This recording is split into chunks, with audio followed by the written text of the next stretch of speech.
चले ससुरा।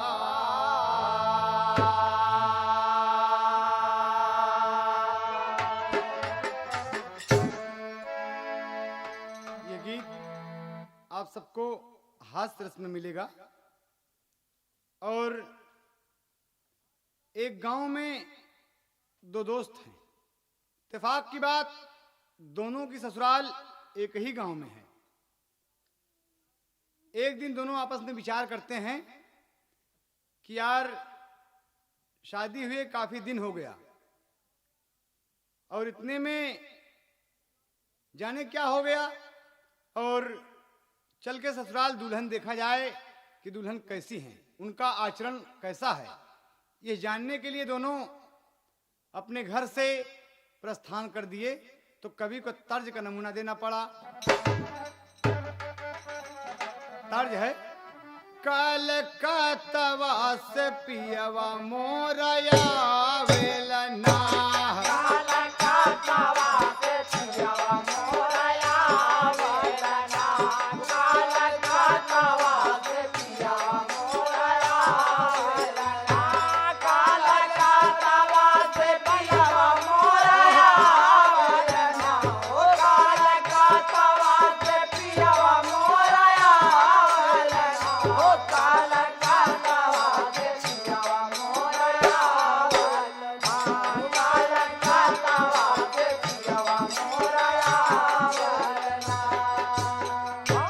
नमूना रहा।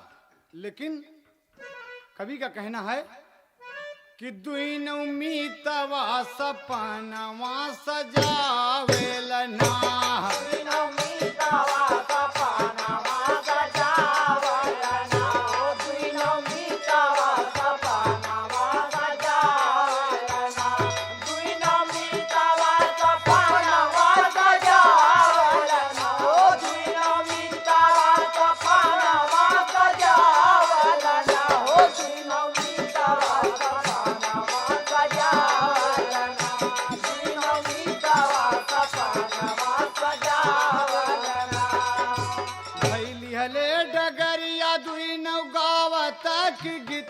अरे सुनावेलना, अरे सुनावेलना, देवी देवता के मन में मनावेलना, देवी देवता के मन में मनावेलना, देवी देवता के मन में मनावेलना, ओ देवी देवता के मन में मनावेलना, ओ देवी देवता के मन में मनावेलना,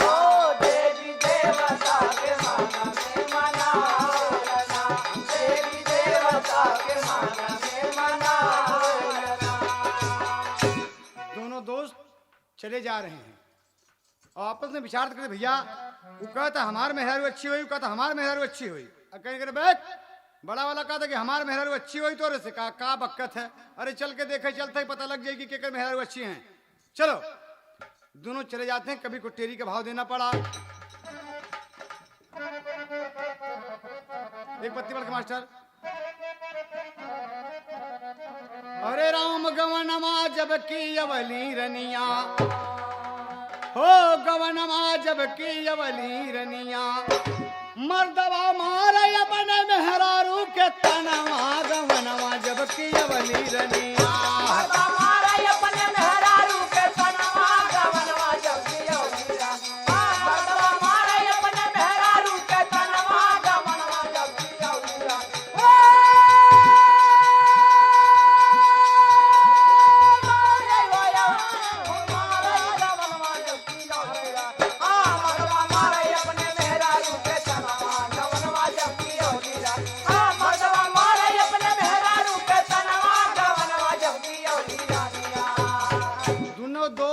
तब चले जात हैं आपस में कहू करें विचार, बड़े भाग से बिन गवने के पहले चलत यही ससुरार।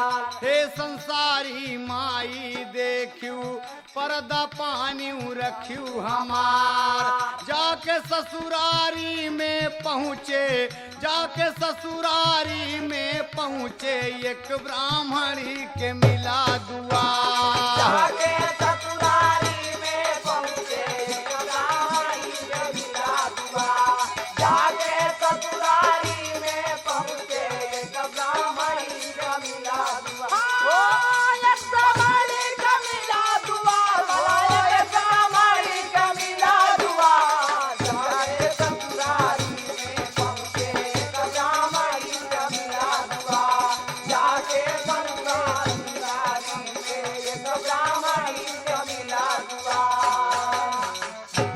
एक विधवा ब्राह्मणी के द्वार रहा, दोनों हुआ पहुंच गए। आज दरवाजे पे पहुंचते हैं तो क्या देखते हैं, अपने मन में साज यदि साजा, दिल में बजे जब हो बाजा। अरे अय्या पालागी जट से गिर गए चरणवा, गवनवा जब की अवली रनिया। या पाला की जट से गिर गए चरणवा, गवनवा जब की अवली रनिया। या पाला की जट से गिर गए चरणवा, गवनवा जब की अवली रनिया।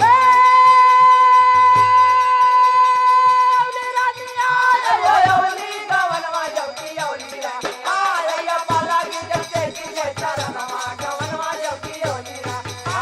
हमारे अपने मेहरारू के तनवा, गवनवा जब की अवली रनिया। गौवा के निकारे पे एक विधवा ब्राह्मणी का मकान रहा और दोनों दोस्त जब पहुंचे, तुरंत पहुंच के क्या कहा थी, अय्या पालागी बहन तो का भगवती लूटे, महारानी माई खाए जाए दहजरू के नाती।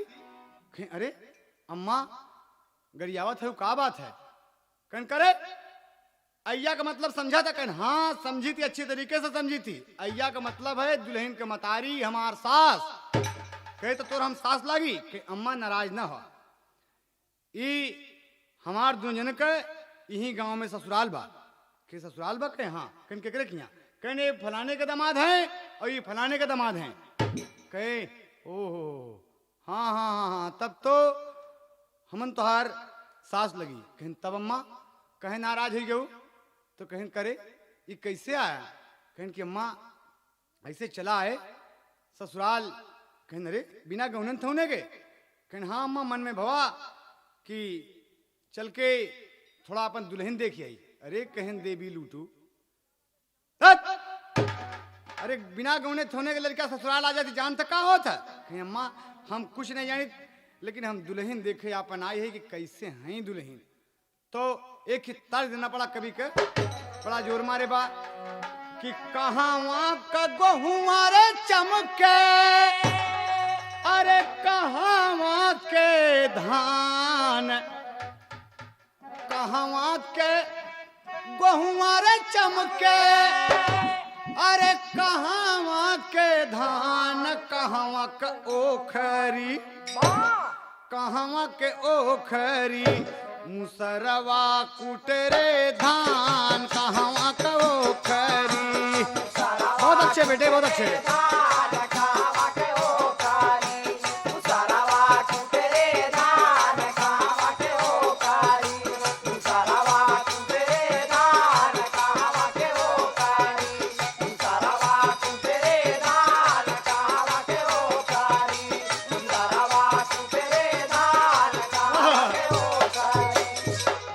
जवाब में होता कि पंजाब के गेहूं रे चमके, अरे पटना के धान, उन्ने का ओखरी, उन्ने का ओखरी, है मुसरवा कुटरे धान, उन्ने का ओखरी।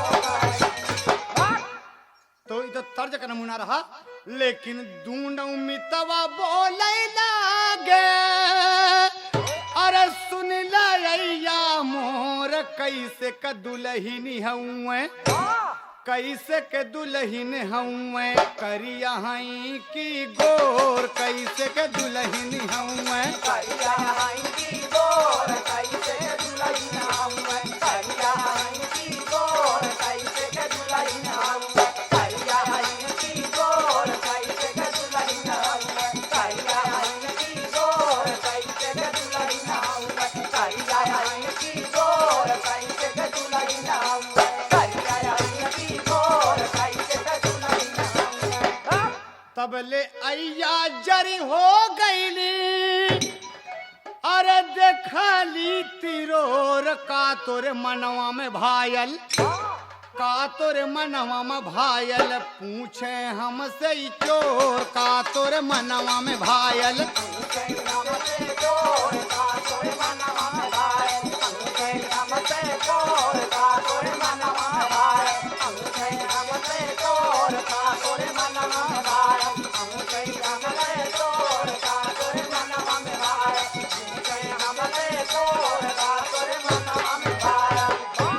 लेकिन दोस्त अम्मा दुल्हन देखे आई है, बता दा हमार दुल्हन करिया हैं कि गोर हमन लोग का। कहें तब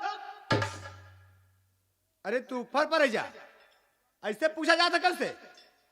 अरे यही कुआर बीते काती बीते गहन में गवन जाए तो ममा वही खूब देखा बल भरा अपन दुल्हन कैसे हैं। कहें मोर अम्मा हो तू महतारी समान हाँ अम्मा, और निकाल के बलकवा 5 के नोट थमा दिए कि अम्मा हला लेला, अरे खैनी खाऊ ला अम्मा खैनी खाऊ, लेकिन हमके बता दे अम्मा कि हमार दुल्हन कैसे हैं। कहें ये बात कहे हाँ, तो बूढ़ा का कहा थी कि का कही ये 5 के नोट दे के तुहन लड़का हमके फंसा लिया रे। अच्छा सुना, जैसे तुम्हें दोनों दोस्त है ना? कहे हाँ। कहें वैसे उन्हें दोनों सखी हैं। कहें तो अम्मा थोड़ा बतावा, जीरा एकदम हमारे लोग का धड़कत है अम्मा सुने बरे कि आपके मुख से सुन ले बे बस संतोष हो जाए। कहें सुना तो तज लगत है, दुनिया का मेला मेले में लड़की अकेली सन्नो नाम उसका। ये तो ओरिजिनल भाव रहा, लेकिन बूढ़ा का कहते कि दोनों सहेली बिल्कुल नवेली, जैसे चंदा चकोरी पूछो नहाल उनका।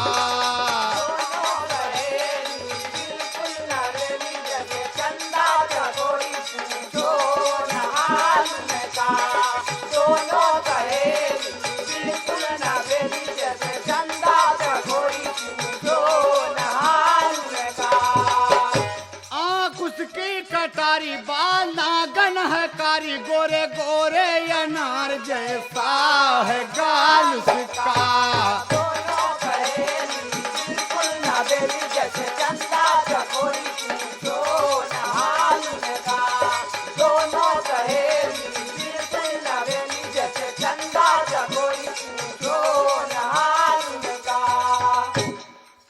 अम्मा उपमा में बताओ थी कि समझा इतनी खूबसूरत है और दोनों ऐसे मुंह बाए तो बाए हैं, माछी आवत जात हैं। और का कहा थी, आंचल ढला जो सर से, आंचल ढला जो सर से, सावन लहर के आए, आंचल ढला जो सर से, सावन लहर के आए, उपमा देती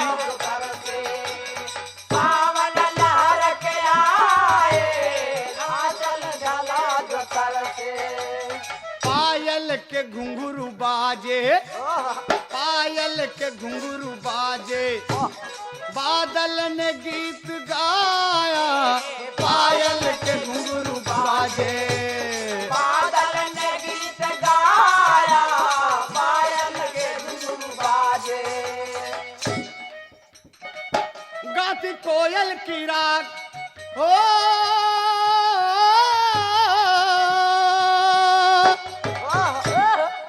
गाती कोयल की राग लेके ढूंढो चिराग, इस जहां में मिलेगा नहीं मिसाल उनका। दोनों सहेली बिल्कुल नवेली, जैसे चंदा चकोरी पूछो नहा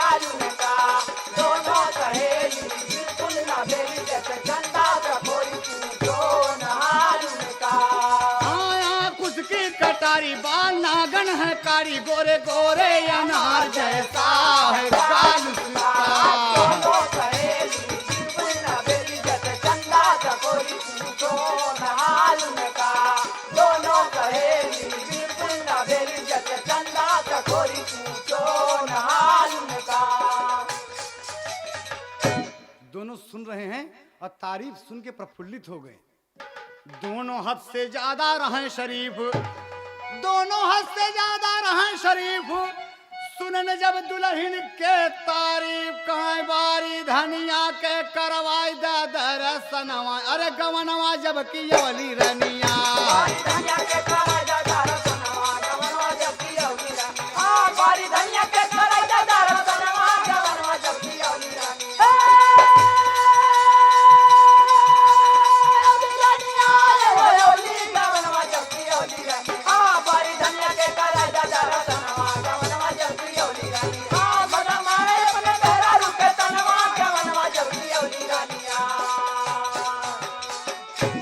अरे अम्मा इतनी तारीफ बतायू तनी के दिखा दे तो कहीं चुप। अबले पूछे रहा कि करिया हैं कि गोर, हम बता दिए कि सुंदर हैं। तो अब कहीं अम्मा बिना देखे जीव ना मानत है। अम्मा मोर अम्मा हो तोरे हाथ जोड़ती अम्मा बता दिया। बड़कवा निकाले 5 के नोट थमा दे कहला अम्मा और ले ले। हला 5 सुपारी खाओ अम्मा, लेकिन तनी के दिखा दे तू कहीं कि ओह होल। अच्छा रात भर रुका, फिर रात भर के अम्मा रुक जाओ। और हुआ सवेरा जब तो हर दोनों खांची खुरपा ले ली और घास छोले मेरे सिवान में जात हैं। खाई पकड़ के मेड़ पकड़ के चली जात हैं तो बूढ़ा बैठी हैं दरवाजे पे और दोनों बुलान किए बेटवा बेटवा बेटवा यहाँ आओ यहाँ आओ। कहन का बात है? कई जो आगे जात बा, आगे आगे जो जा रही है खांची खुरपा लिए ये फलाने के बेटी आया, जो पीछे जात बा ये फलाने के बेटी आया। कहीं सुन बे ये आगे वाली तोर और पीछे वाली कहन भाई साहब सही हो। कहें बारे अम्मा, कहन अम्मा एक बात बताई। कहन का? कहन दुल्हन दिहू दिखाई अम्मा एक बात मोरी माना। अरे जियारा मेरा ही रही के हमारा मनवा मारा ताना। दुई बात करो त्यू मिल जाता यार मनवा गवनवा जब खिलवली रनिया। बात करो तू मिल जाता यार मनवा गवनवा जब की यवली रनिया। हाँ दुई बात करो तू मिल जाता यार मनवा गवनवा जब की यवली रनिया।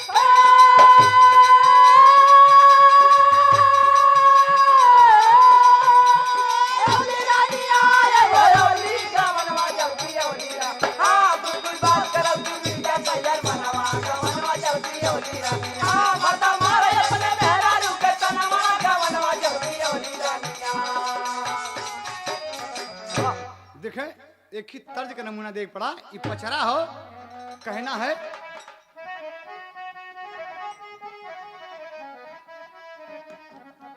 माथे में टिकुलिया सो है, अरे गोड़े में पयलिया, अरे दुल्हिया बनी के हे दुल्हिया बनी के ना भौजी मोर बैठनी को हो बरवा। अरे दुल्हिया बनी के ना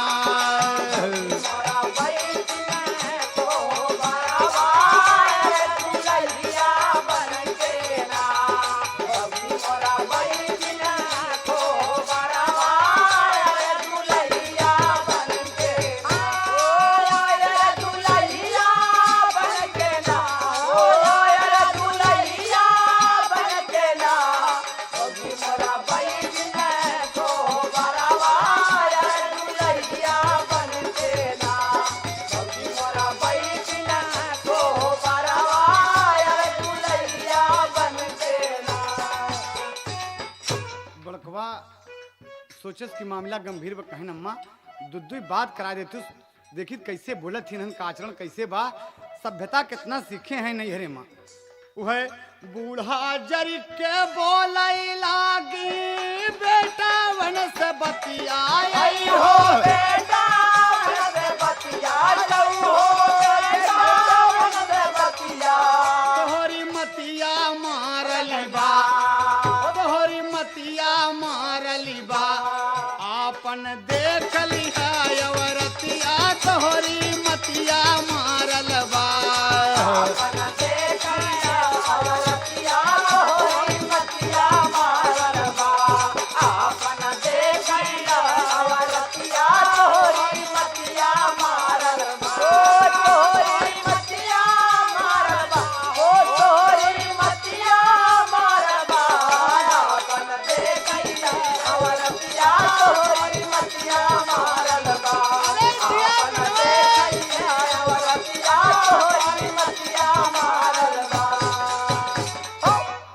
अम्मा अब कैसे बताइए अम्मा, अब तू महतारी समान हो अम्मा। बड़कवा सोचे मामला गंभीर पर निकाल के 10 का नोट थमा दिए कि अम्मा 10 रुपया ले ला, लेकिन दूध बात करा दे। कहीं की अरे मोर बप्पा रे, ओ होल तुरंत तो फंसा लिया रे। अच्छा एक काम करा, कल हमारे गांव का दशमी है, कल हमारे गांव को विजयदशमी आ, और अगर हम इन्हन के मेला में लिया आई तो तू सबे हुआ बतिया लेबा कन हेल। अरे हमा तो हम लोग ट्रेनिंग दी है ये अम्मा, अरे मेला में लिया आवा बात करके जिम्मेदारी हमार बा। कहीं कि भी तू सब जाना, कहीं हम सब जानते हैं मत, तू मेला में के लिया आवा दोनों को। बूढ़ा पहुंच गई दोनों सखी के पास, कहीं बिट्टी कल गांव के दशमी आ, मेला चलबू? कहीं हाँ अम्मा मेला चलब, और सुनाई पड़त हो घर में कि गहन में हमार गवन चला जाई, तो चली जा ससुरे, फिर दशमी देखे के मिले या न मिले अम्मा, तो चलब तो जरूर। कहें हाँ बिटिया जरूर चलब, मेला देखिए गांव देश का मेला या 4 आदमी से मुलाकात होए, बातचीत होए, कहें अम्मा चलब जरूर। अब देखें हुआ सवेरा, दोनों दोस्त तैयार हो गए, तमाम चूड़ी खरीद के, कि औरतन चूड़ी अक्सर मेला में पहने थी। लेला चूड़ी, बढ़िया बढ़िया चूड़ी के दुकान सजा के मेला में बैठ गए। एहर से बूढ़ा दोनों सखियन के साथ चली जाती, और का गावत कि ए बिट्टी सुन, हाथे में हाथ मिलल बस चूड़ी खन खन खन खन कर रही है। बूढ़ा रह रहे सुरती है, मुर थूक दे। कहें जानू बिट्टी जब हम जवान रहे तो का गावत रहे कि पीपर तरसो गयो, पीपर तरसो गयो, सुधी लड़कियां पीपरा तरसो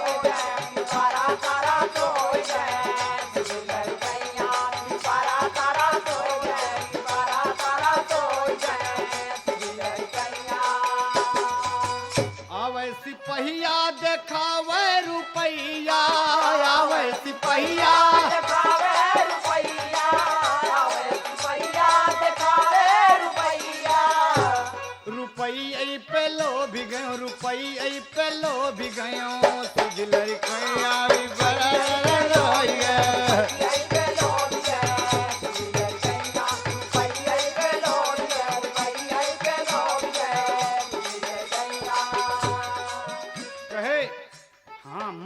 गाना तो अच्छा है, हम लोग सीखे ही। कहीं तुम का सीखे हैं? कहीं कि ईरे लिया बैरी पिया का लिए जाई रे, ईरे लिया बैरी पिया का लिए जाए, ईरे लिया बैरी पिया का लिए जाए, ईरे लिया बैरी पिया का लिए जाए, ईरे लिया बैरी पलक का लिए जाए, ईरे लिया बैरी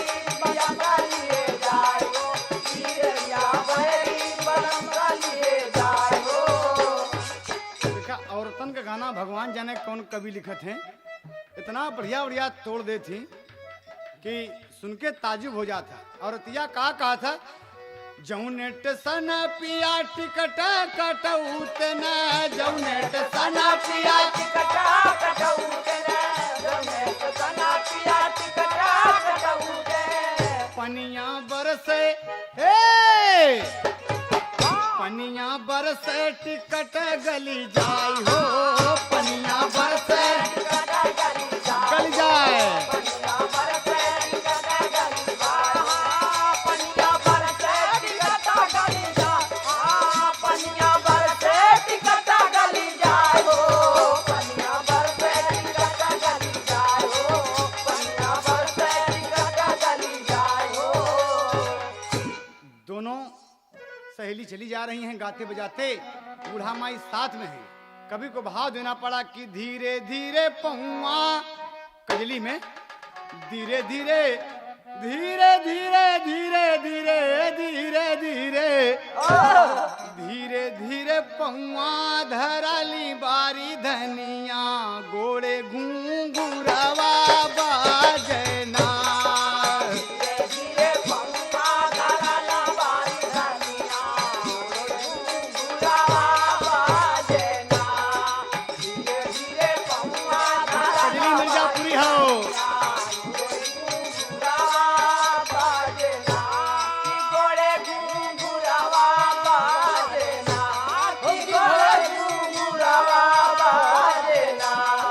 धीरे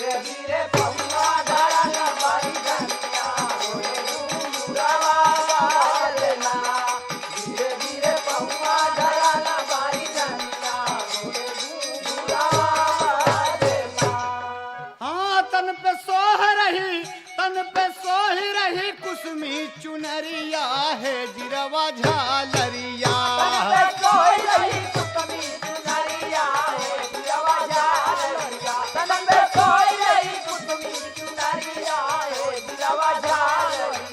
जिया मार गई आँख के कजरिया है जिरवा झालरिया।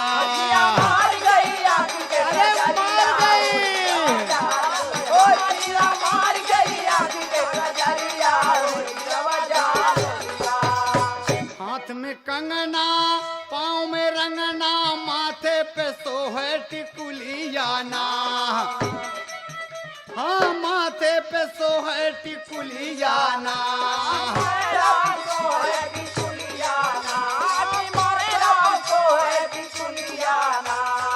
नाक में झुलनी झुलनी झुलनी झुलनी झुलनी झुलनी झुलनी। नाक में झुलनी कमर कर धनिया। नाक में झुलनी कमर कर धनिया। गोड़े घूंघुरवा बाजना।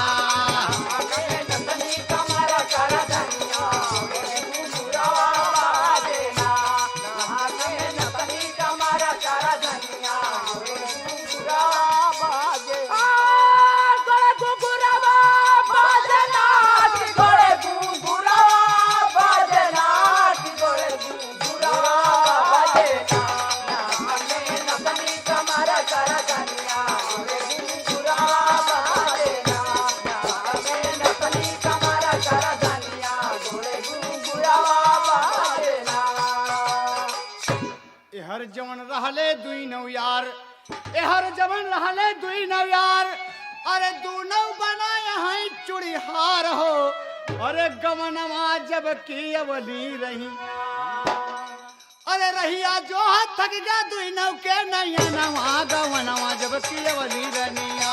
रहिया जो थक गया दुई नौ के नैया नवा। गवनवा जब की अवली रनिया।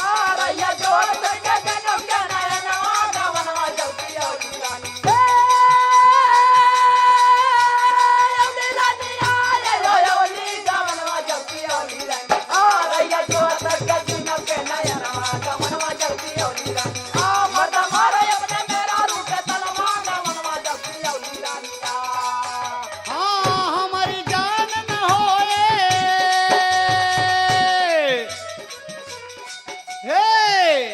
हमारी जान न होए दुल्हन के दर्शनमा हो। गवनवा जब की अवली रनिया।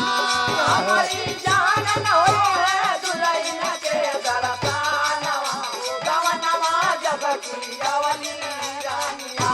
हमारी जान न होए दुल्हन के दर्शनमा हो। गवनवा जब की अवली रनिया।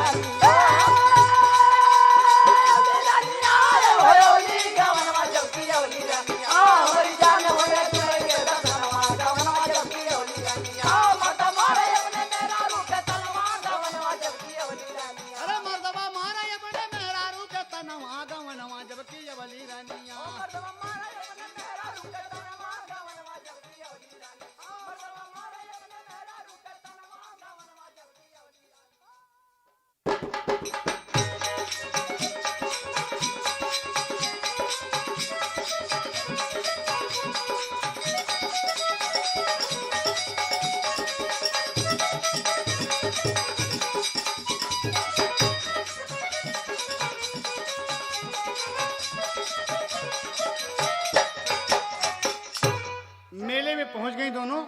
और हर देखा अरे दुनऊ दुल्हा बनी गए। अरे दुनऊ दुल्हा बनी गई ले बांके चूड़ी हार। दुनऊ दुल्हा बनी गए।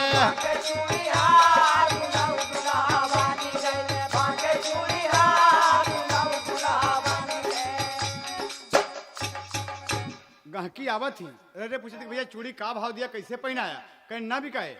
यही पूछा था कहीं ना बिकाए। अगली बगली के दुकानदार सोचे थे इस साले कहाँ का धन्ना सेठ आ गए भैया की चूड़ी न बिकाए।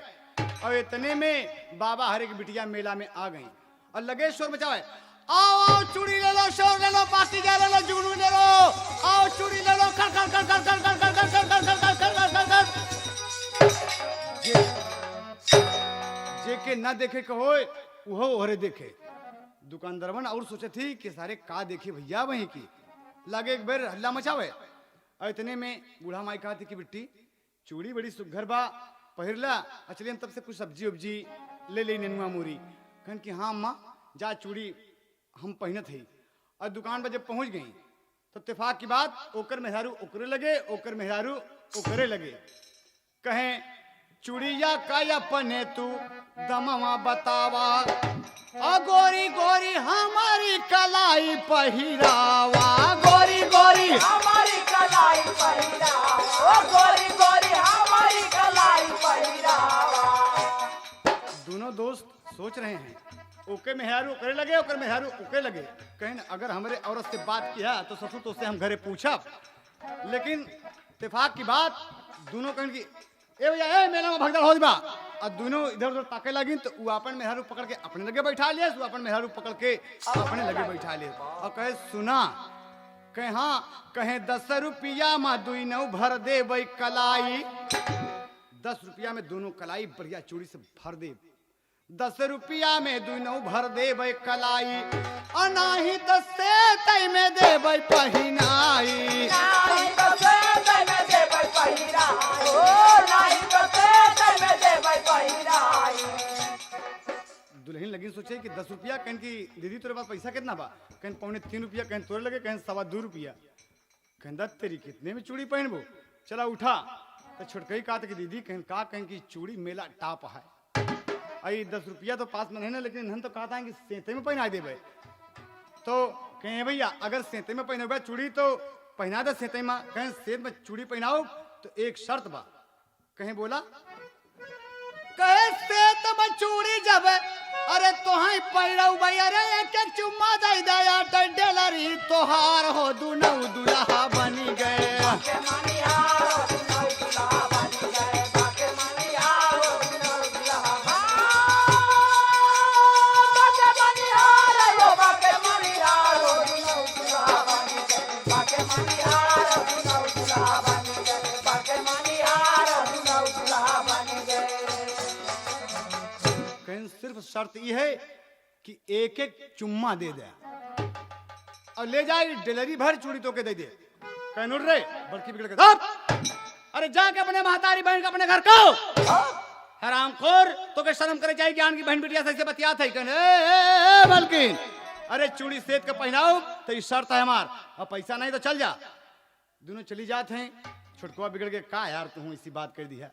और छुटकी का दीदी कहीं का, कहीं की चूड़ी मेला टाप बा, एक एक चुम्मा में का हो जाई, महतारी बाप ने जानी कितना चुम्मा लिए हैं दीदी, चल रे आओ। कहीं की ओह अब का बताई तू हमारी सहेली हो, आओ आओ लिवा गई। कहीं भैया अच्छा हमारे लोग राजी है तो कैसे करबा।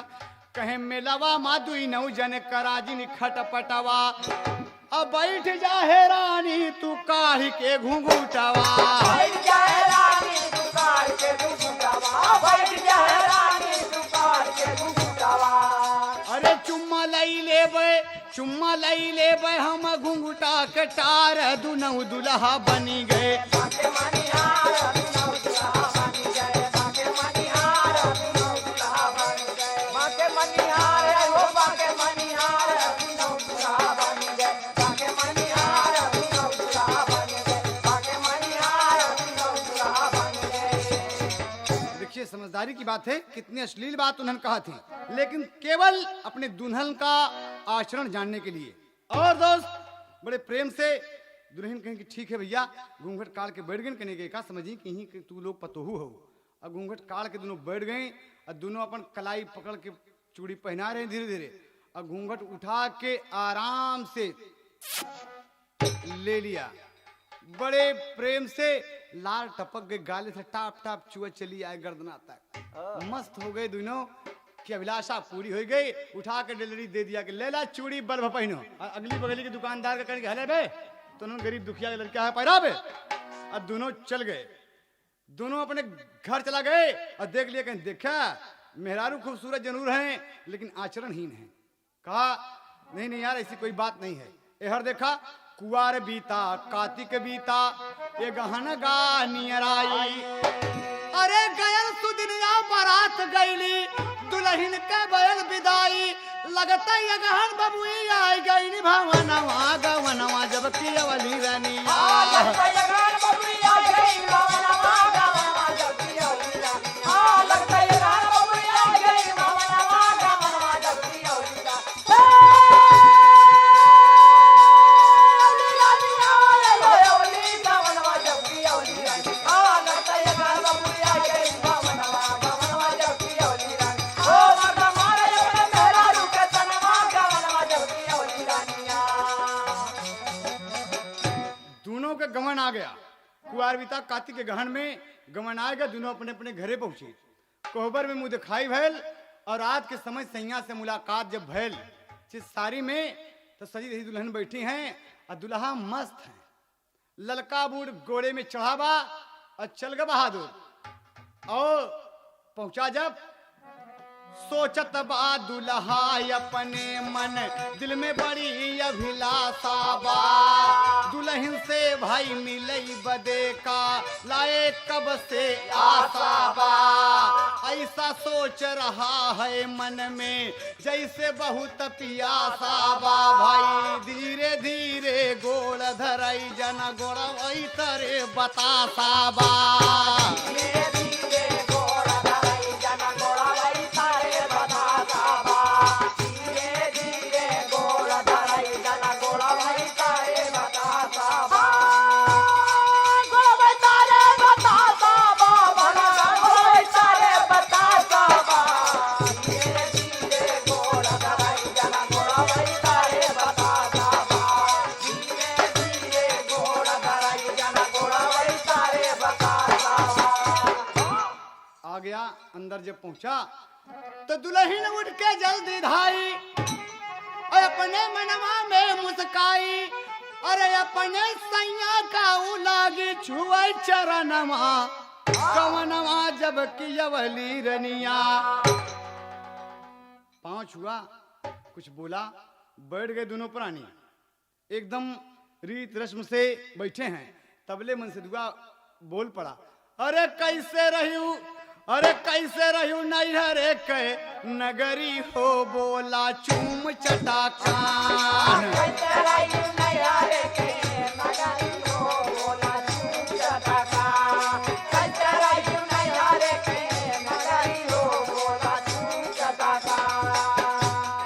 नहीं हरे का हाल कहा चूम चटाकान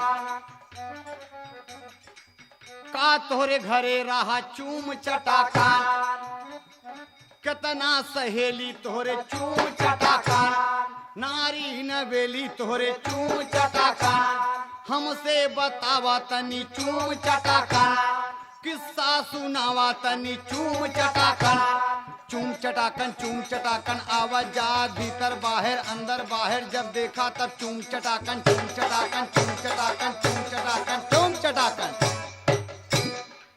एको दिन नहीं और का उन्होंने मन में सोचा थी अरे दूलम हो गए ससुरु के बखरी हो बोला चूम चटाकान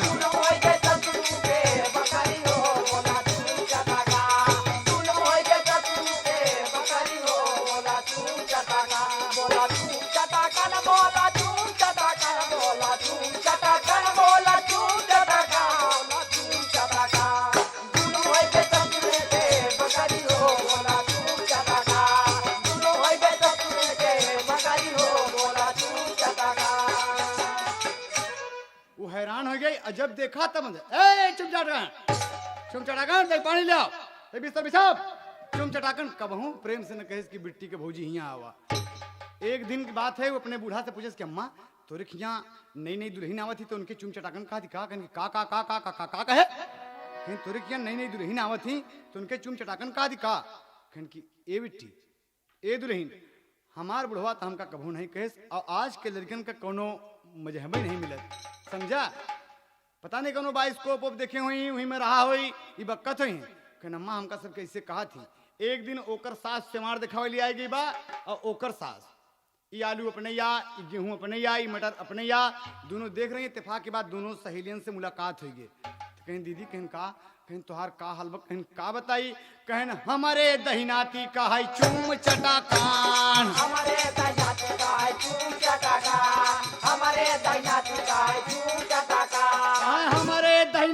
कहा चूम चटाकन, तोहरे दहिनाती कहा चूम चटाकन, हमारा उत्पाती कहा चूम चटाकन। हमारा उत्पाती का है चूम चटाकार, हमारा उत्पाती का है चूम चटाकार। अरे दुलम हो गई, अरे दुलम हो गई पियवा के बकरी हो बोला चूम चटाकन।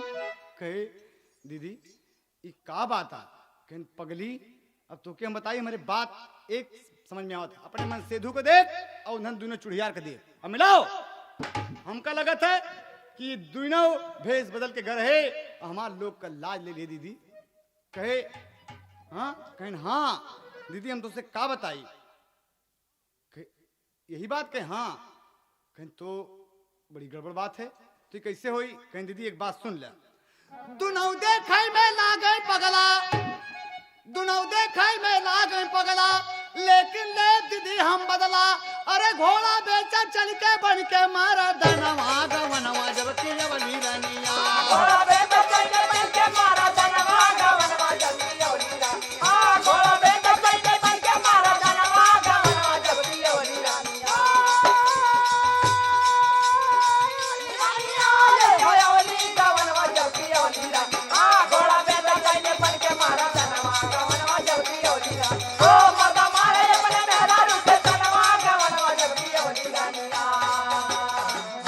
चल दीदी अगर ये चुड़ियार बन के हमारे लोग का इज्जत लूटे हैं तो बीच मेला में मर्दाना बन के घोड़ा बेचब और इनकर इज्जत लूट ले। कहनी बात कहे हाँ दीदी, अपने पति से वादा करा ला कि भदरी के मेला में अब केरी घोड़ा खरीदे आवे और ससुराल में जब आवे तो घोड़ा पे चढ़ के आवे, ताकि कहा कि फलाने के दामाद घोड़ा पर से आवत है।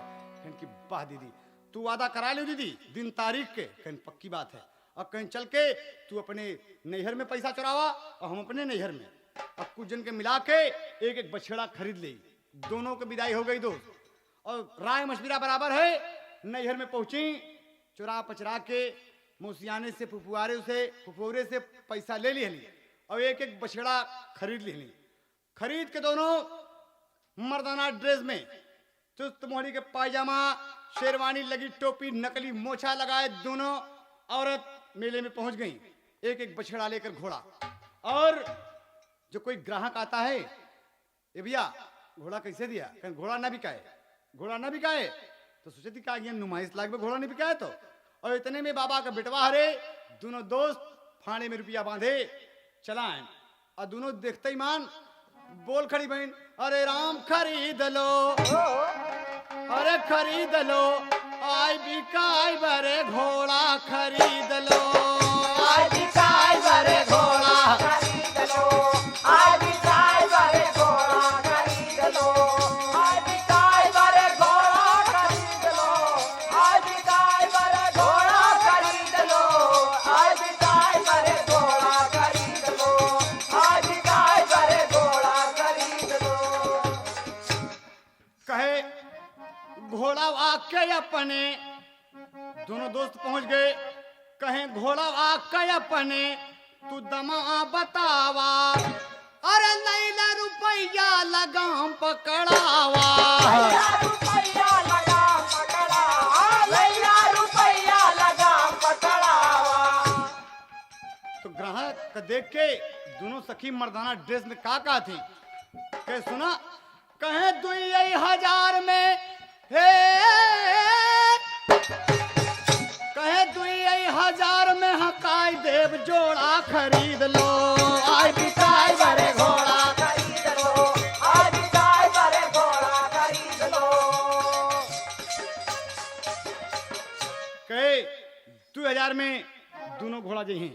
कहन की भैया कहे हाँ, कहे तेरे पास पैसा कितना बा? कहे 500 रुपया। कहे तो लगे, कहन की 700 रुपया। कहें 7 5 1200 रुपया, 800 रुपया कम पड़त है। कहें भाई साहब एक घोड़ा दे दा। कहे ना ना ना ना, अगर बिकाएंगे तो ये जोड़ा बिकेंगे।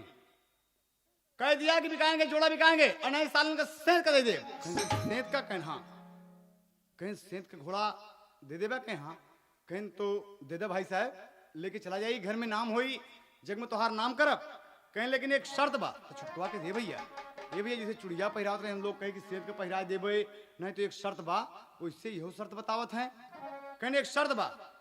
कहें बोला, कहन सेंत का हम का हम घोड़ा दई देबे बिरनवा चुतरे पप्पा चला तो सैला दुई नौ जानवा तोरे पे 5 लाख पहला दिन जनवा तोरे पे 5 लाख पहला दिन जनवा चुतरे पे 5 लाख सैला दुई नौ जानवा तोरे पे 5 लाख पहला दिन जनवा तोरे पे 5 लाख पहला दिन जनवा अरे खड़ा होई के हे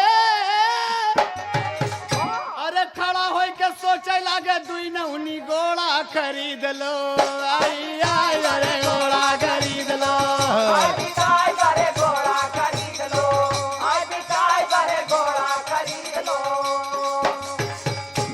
बाबा बाबा अरे वाह का शर्ता है तो चल भाई हट अबे इज्जत बेच के घोड़ा ना ले चल कौनो रईस का लड़का है छुटकवा कहे कि भैया कहन का कहन कि घोड़ा साले मेला टॉप है अरे यार एक काम करा कहन का वह हाथ जोड़ छटका अरे मीत बोले लागा कि 5 लाख सहाय और सब झंझट छोड़ा खरीद लो आई बिकाई बरे घोड़ा खरीद लो आई बिकाई करे घोड़ा खरीद लो आई बिकाई करे घोड़ा खरीद लो आई बिकाई करे घोड़ा खरीद लो आई बिकाई करे घोड़ा खरीद लो आई बिकाई करे घोड़ा खरीद लो कहीं नबे समझा थे 1 लाख अनहन निहुराई के मार दे साले तो लंबा लंबा अष्टांग दंडवत हो जाए कहे भैया अबे का बात करते अरे ये मर्द का शरीर अबे एलजी श्रीनाथ बर्दाश्त करा था घोड़ा लेके है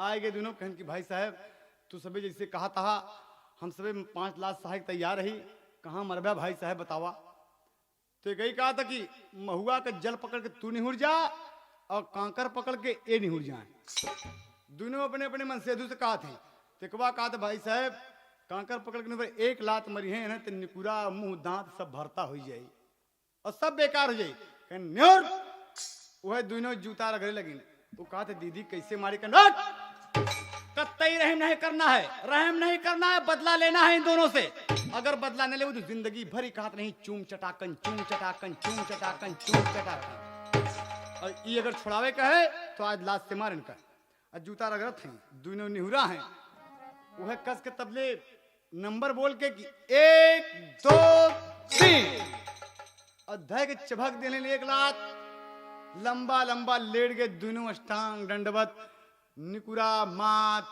मुंह दाढ़ी सब भरता हो लगल चोर तमाम रे मोर बप्पा रे बाजू आए हम कहन भैया हम कहन इस घोड़ा ना ले भाई साहब अरे शरीर भरता के हम घोड़ा ना ले कहन की भाई साहब अब चाहे मरवावा चाहे जिन मरवावा अब तो 4 लाख बाकी भाई इज्जत तो चली गई ससुर अबे चल निहुर वह 4 लाख कैसो सहन दुई नौ जनवा और खड़ा होई के बोले लागे दुई नौ बेटा हनवा कहन भाई साहब हम हाथ जोड़ थे कहन का बा कहन 1200 रुपया लैला 1 लाख छोड़ा खरीद लो आई बिकाई बरे घोड़ा खरीद लो आई बिकाई करे घोड़ा खरीद लो आई बिकाई करे घोड़ा खरीद लो आई बिकाई करे घोड़ा खरीद लो आई बिकाई करे घोड़ा खरीद लो आई बिकाई करे घोड़ा खरीद लो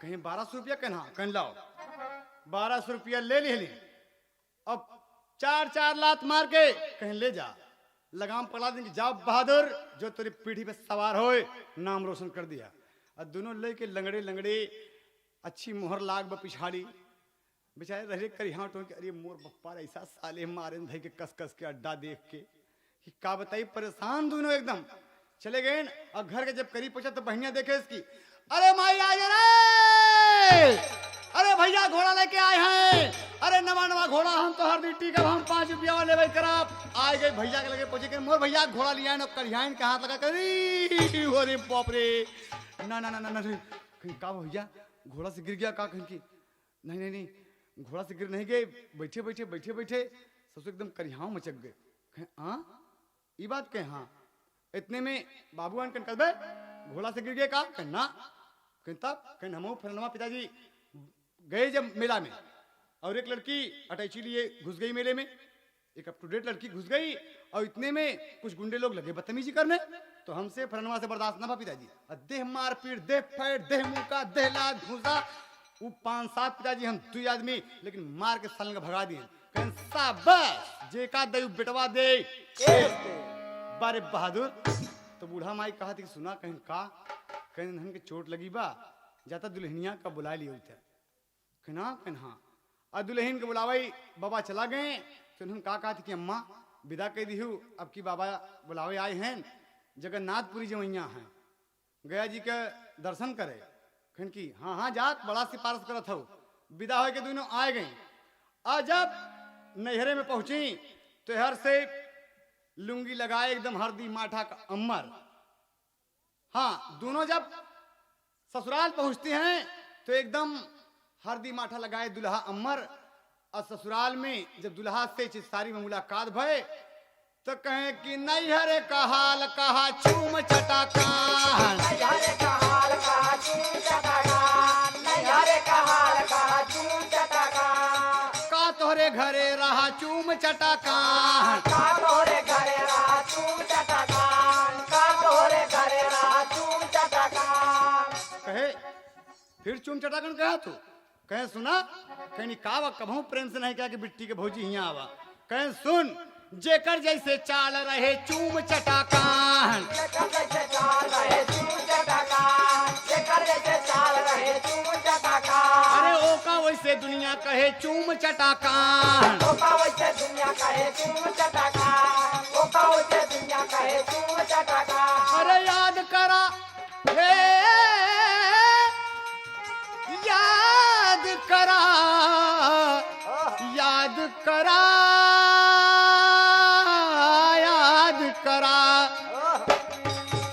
अरे याद करा मैं लवा के भीतरी हो बोला चूम चटाकान। याद करा मिलवा के बिचारी हो बोला चूम चटाकान, याद करा मिलवा के बिचारी हो बोला चूम चटाकान। बदतमीज औरत हमसे कहा कि चूम चटाकन कहाँ का है। अरे चंद कांच के टुकड़े पे तूने अपनी इज्जत गंवा दिया बदतमीज। वो तो भगवान का भला हो, लाख लाख धन्यवाद है कि हम लोग रहे। और तू एक चुम्मा पे चूड़ी पहन के चली गई।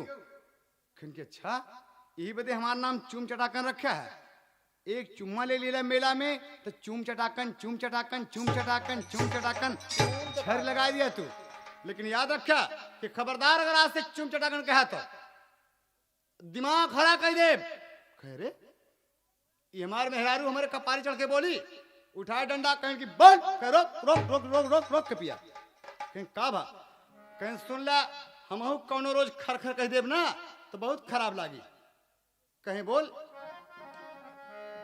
कहें अगर तू चूम चटाकर कहबे भरतार तो हम का तई ललकार हमला तो मरुआ कहबे तब मनबे कहनवा गवनवा जब की अवली रानिया।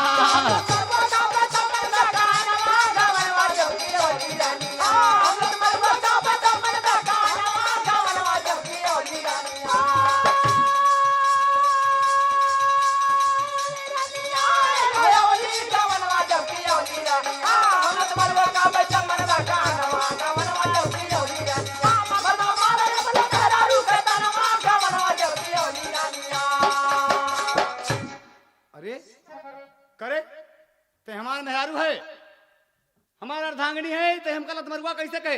अरे कौन ससुर हम का मारे है कौन। दुल्हनिया कहा कि आहिस्ता बोला बहुत चटका जिन ये बहुत लुंगी उंगी लगाया है का बात कहे कि समझा ये लुंगी उंगी लगाए है कहीं बड़ी तिलवाई पे मार एकदम मार तेल ही तेल तोहरे लगा भाई बदन भरे में का बात है हरदी उर्दी जनाब कहें तो उन्होंने दोनों जब चली गए नैहरे ना तो गौना में नट आ गया और लगा लड़ावे तो दादा हरे कहन के बे घरे में भैंस लागा था और साले पहलवानी सिखा और लागे जल लड़े तो का काम बते काल हमरे उस तदवा जवन रहा ना वैसा रंदा मारे कि देख काला जंग बड़ी चोट लग गए। कहे हमरे भैया हरे पहलवान हैं रंदा कहूं चुतरे पे लागा था कि गर्दन पे तो मस्त हो गई और हाथे में एक ही गुलाब का फूल लेके वहीं कोठरी में का था कि मोरा बलमा बनल पलवान सखीरी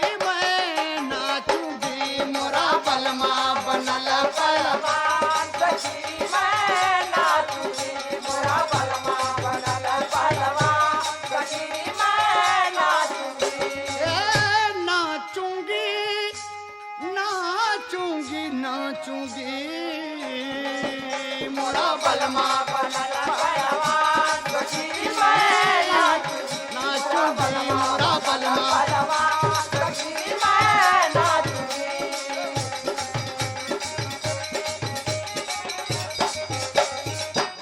कहे बोल ते हमका लत मरुआ कहे के हमका लाते से मारे बा अरे डंडा जिन उठावा ए बाबा के बेटवा ते धीरा रखा कहे अरे बाप रे बताई कहना कन मेला का 5 लात पिया भूल गया मेला का 5 लात पिया भूल गया मेला का 5 लाख पिया भूल गया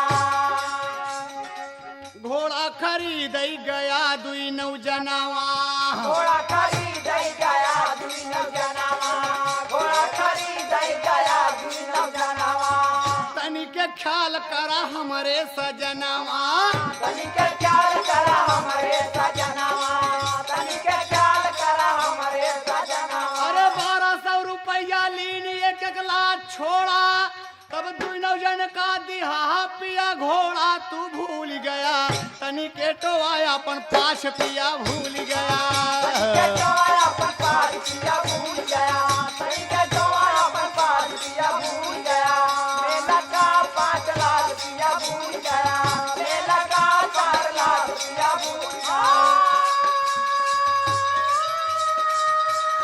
मेला का 5 लाख पिया भूल गया मेला का 4 लाख पिया भूल गया मेला का 4 लाख पिया भूल गया इतने में दुल्हा तो होई गईले चोर अरे टुकुर टुकुर ताकई लाग दुल्हन की ओर अरे क्यों से बतायू जी माना कहनवा तू भूल गया मान गए तोहरी बात नहीं भूल गया मान गया तोहरी बात भूल गया मान गया तोहरी बात भूल गया मान गया तोहरी बात भूल गया मान गया तोहरी बात भूल गया मान गया तोहरी बात भूल गया मान गया तोहरी बात भूल गया मेला में 5 लात मारे याद करा कहीं अपने पीछे हाथ ले जा कि कैसे लगा है कहीं चुप चुप चुप चुप चुप चुप चुप चुप चुप चुप चुप चुप अरे मोर बप्पा रे ई बात अबे घरे में बा बहरे कभो जिन कहू चुप बहरे कभो जिन कहू लत मरुआ कहीं कि तू हमका चुम चटाकन कहबा तब हम कहा कि लत मरुआ वो आवत ही कहीं रे बप्पा रे अगर हमार दोस्त अहबाब सब सुन जे कि लत मरुआ लाते से मार के बड़ी बेइज्जती हुई आज से तो से हम हाथ जोड़ थे यही भीतरे में हम तो से हाथ जोड़ थे यही बात ठप कह दिया कि तोर बदला पूर हो गया अगर हम चुम्मा ले रहे थे तो लाते से मारे हम ईंट के जवाब तो पत्थर से दिए लेकिन आज से हमके चुम चटाकन न कह पिया कहन ना हमका तो चुम चटाकन कहबा ना हम तो के लत मरुआ कहा तो कहा थे न कहबा कह नहीं तो दुनऊ परानी हंसी खुशी से घर में लूटई मौज बहार दुल्हन का बदला भा पूरा कबू न कहबई हम सरकार ना तू कबहू हमारा कहबा ना दुल्हा हम कहब तोहार स्वामी गीतानंद कहे कि वार कविवर राम आधार